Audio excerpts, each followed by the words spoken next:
महाभारत का वह महायोद्धा जिसे इच्छा मृत्यु का वरदान मिला था, फिर भी उसे अपनी मृत्यु के लिए 18 दिनों तक तीरों की शैया पर तड़पना पड़ा। कुरुक्षेत्र का युद्ध समाप्त हो चुका था।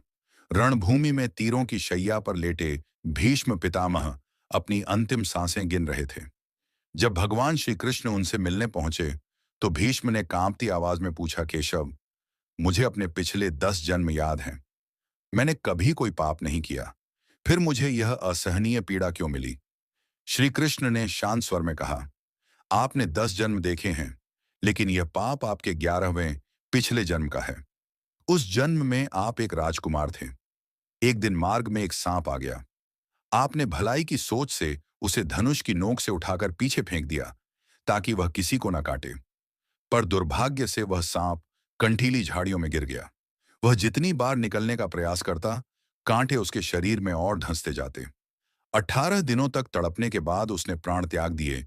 कृष्ण आगे बोले, पिछले 10 जन्मों के आपके पुण्य इतने प्रबल थे कि यह पाप दबा रहा।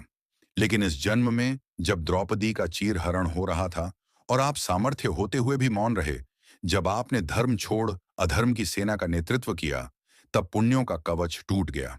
कवच हटते ही वह पुराना पाप प्रारब्ध बन गया। जैसे वह सांप 18 दिनों तक तड़पा, वैसे ही आज आप भी इन बाणों की शैया पर 18 दिन तड़प रहे हैं।